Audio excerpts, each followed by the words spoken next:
ఇక రాష్ట్రాన్ని వర్షాలు వీడడం లేదు. బంగాళాఖాతంలో ఏర్పడిన అల్పపీడనం ప్రభావంతో ఏపీలో భారీ వర్షాలు కురుస్తున్నాయి. ఈ క్రమంలో లోతట్టు ప్రాంతాలు పూర్తిగా జలమయమవుతున్నాయి. ఇక రహదారులు చెరువులను తలపిస్తున్నాయి. అరేబియా సముద్రంలో అల్పపీడనం ఏర్పడిన సంగతి తెలిసిందే.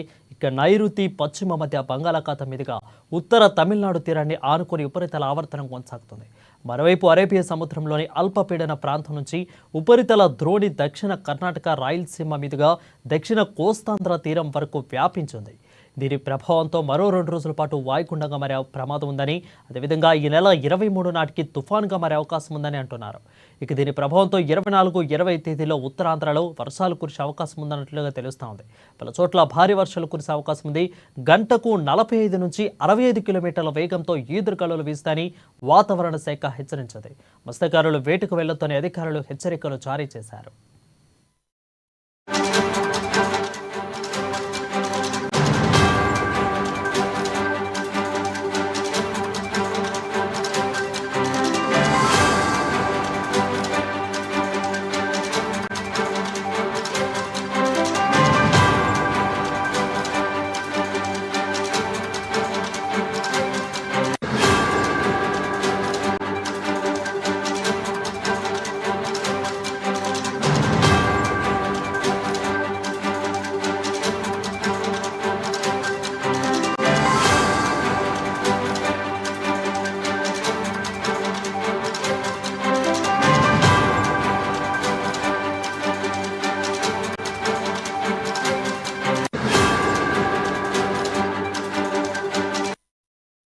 తెలుగు రాష్ట్రాల్లో ఆంధ్ర రాష్ట్రాన్ని వర్షాలు వీడటం లేదు. ఇక బంగాళాఖాతంలో ఏర్పడిన అల్పపీడన ప్రభావంతో ఏపీలో భారీగా వర్షాలు కురుస్తున్నాయి. ఈ క్రమంలో లోతట్టు ప్రాంతాలు పూర్తిగా జలమయమవుతున్నాయి.